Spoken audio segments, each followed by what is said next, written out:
Welcome to the Revision Wizards podcast. I'm V.E. Griffith, and I'm joined by my fellow magician and co-host, Ms. Catherine M.H.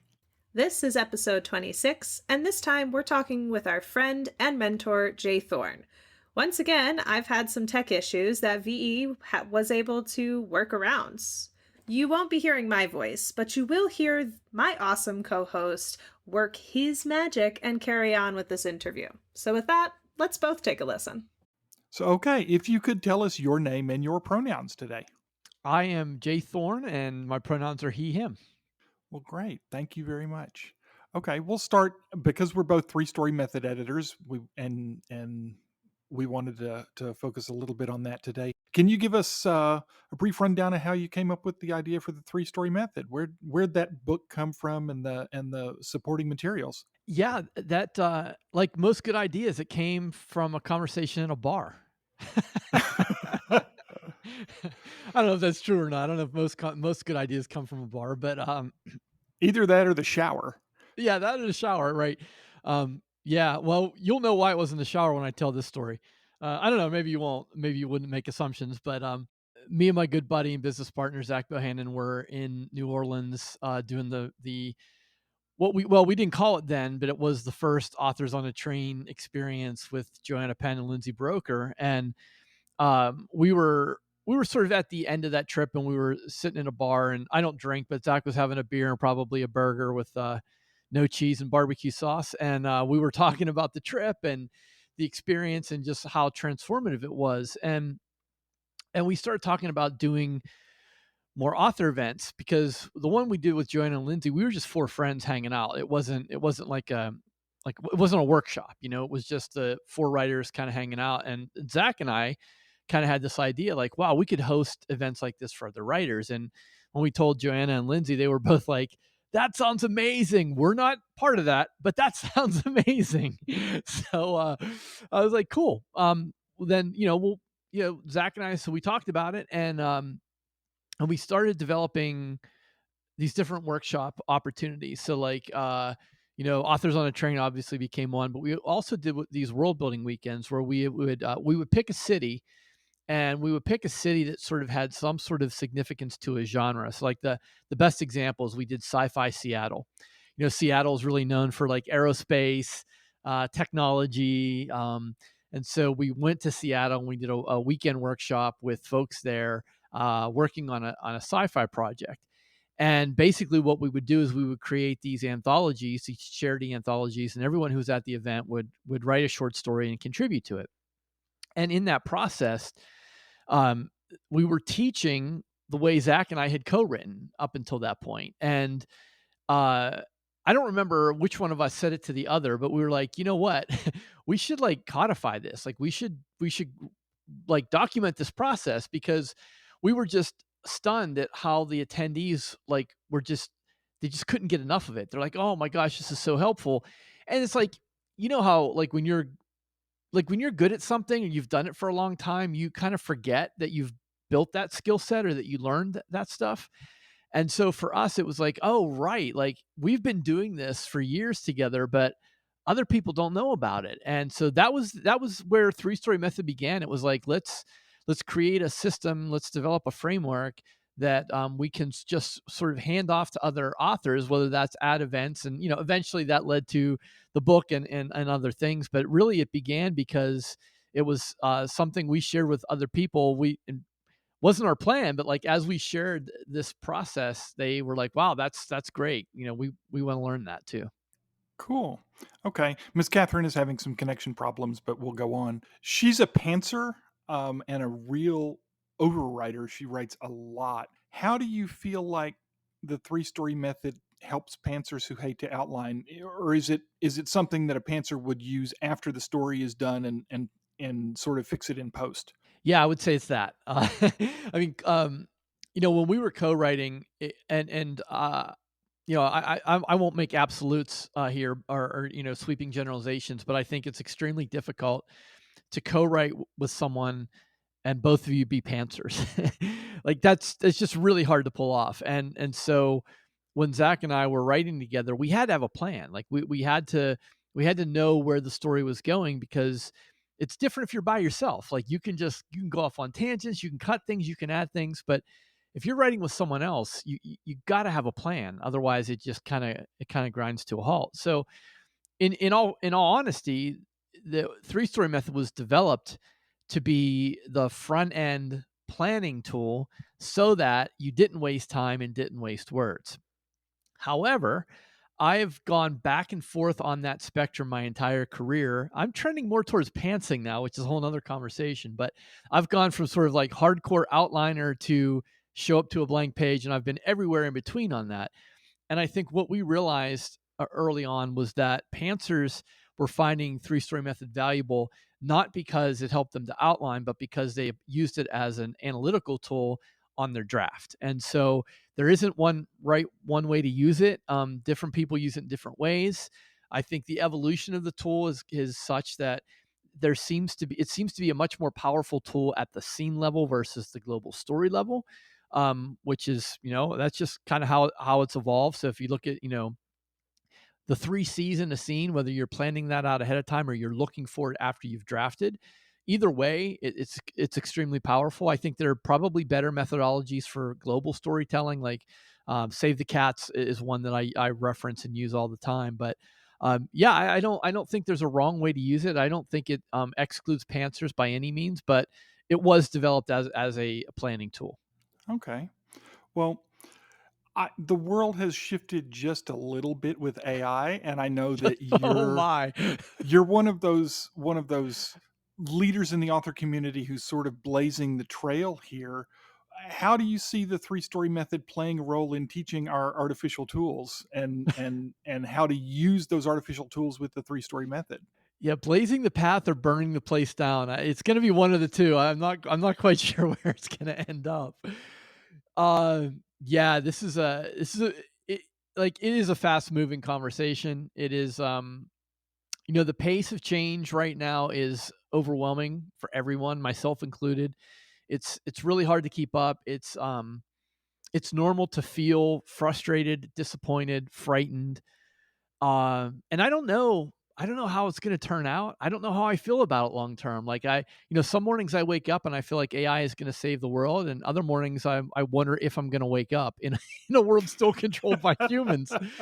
So, but here's what I do know, and here's what I'm very confident in saying right now, as of what I see right now, this stuff isn't going away. AI is not going to be, I don't care what you see on TV. It's not going to be regulated. It's not going to be banned. It's not going to be stopped uh, because this is a global thing now. And so if the United States takes some sort of draconian measure and there's some, I don't think this is possible, but there's some way that they ban or regulate or restrict, that development is just going to go to other countries. It's going to go to China. It's going to go to Russia. So AI as a concept is going to be part of our lives for the rest of our lives. That I absolutely believe is true, and so that's the approach I'm taking. I'm very being very pragmatic about it. I'm somewhat optimistic. I think if you're not optimistic, then you end up you're gonna have a miserable life. Like I just if you're waiting for AI to take your job, then the time you spend worrying is just wasted time in my opinion. So I try to be pretty positive about it, and I am most days. But it's inevitable. I just don't. I don't think it's. I don't think it's something you can stop. As we're having this conversation, I'm getting ready to publish a three-story method book on co-writing with ChatGPT. So I'm embracing it. I'm playing. I'm trying. I will also acknowledge I'm doing this from a place of privilege in that most of my revenue, my income comes from author services and editing and client work. It doesn't come from royalties. So I really don't care what anyone thinks about me using AI in writing. Not all authors have that privileged position, and there is still a lot of stigma attached to it. And in fact, there are groups roaming the internet as trolls who are, trying to take down authors who are experimenting with this new technology. So it's a it's a crazy time. I just don't see it rolling back, and I don't see it going away. Well, tell us about this new book that you have. This episode is going to air in July, so tell us about it. What's new? What's different? What do you bring into the table with it?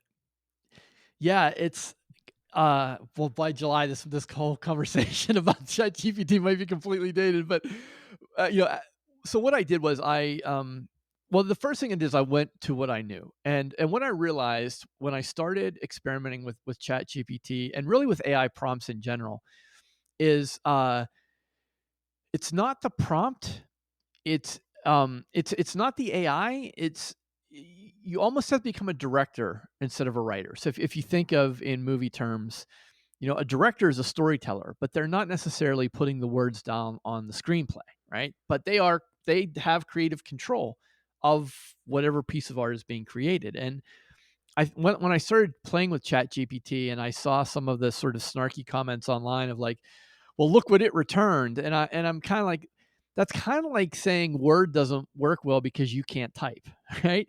Like what you put into it is what you're going to get out of it. And what I started to realize was there is this very nuanced, um, experiential approach to prompts that depending on what you put in is going to be highly dependent on what you get out. And old computer programmers used to call this GIGO for garbage in, garbage out. It's not that straightforward, but the idea is, uh, I believe that a new skill set that writers will either develop or they will cease to be writers is this idea of directing the AI and being able to tell it what you want. So like, and the reason I hooked this on the three-story method is because that makes a tremendous difference, right? So I've published dozens of novels and I've been in this industry for a long time and I've written a lot of words. And so if I sit down and I have ChatGPT write me a scene or a short story, my prompt is going to look very different than someone who is brand new to creative writing and they're just sitting down. They don't they don't know how to direct the AI and I do. So I think at least for now, I mean the AI might get good enough that this is irrelevant. Hopefully not by July, but I really feel like there's an opportunity here for experienced storytellers to take all of that wisdom and all of the skills and all of the knowledge that they've accumulated and use that to teach other people how to direct the AI. And I think that's going to be the case for text-based prompts, for images, for video eventually. Um, it's just like putting a camera in a hand of a professional photographer. They're going to take a very different picture than I am. Okay. That's really cool. I'm personally looking forward to playing with the AI and seeing what I can do with it. I'm not as far, advanced as you are. I really need to sit down and learn how to write the prompts and teach it the three-story method because I use that as an analytical tool also, and I'm really looking forward to it. What do you see happening next for the three-story method? Where are we going? Oh, fearless leader. Well, I think right now, not sure. I hadn't planned on another three-story method book. I know that you guys are certified editors, so you know that sort of internally I said that I've kind of said all I want to say about writing and writing process, and so I kind of opened the door for editors who have different expertise to be able to write within that brand because it's a very respected brand in the indie publishing community. But for me personally, I had said, well, like I said, I wrote the flagship book, and Zach contributed to that, and then I wrote one on writing scenes, and I was kind of like, I don't know. There's a few others, but I think I want the editors to kind of take the baton and run with it until a month ago, and then I realized like, wow, I could use Chat GPT and I could apply three-story method principles and that would be a very different kind of book. So like if you go on Amazon, there's already a flood of write 10x faster and get filthy rich with Chat GPT, and like that's not that's not what this is, and that's not what I'm trying to do. So I think with three-story method as a brand, we're kind of in a holding pattern right now. Like I don't have plans on certifying any more editors. I feel like the editors who serve our community, I think it's a good ratio right now. And I don't want to upset that, so I'm not going to certify any more editors. And I think there's still some technology that has to shake out, and I think there's opportunity using AI as an author coach or a book coach. I think that's something three-story method editors will will can choose to pursue if they want, and I'd be happy to help. As far as the brand is concerned, I know Zach and I have we have talked about starting the workshops up again, and all the workshops we've done have been, we've used three story method as sort of the foundational element of that. But the pandemic had kind of sidelined that. We did Authors on a Train California.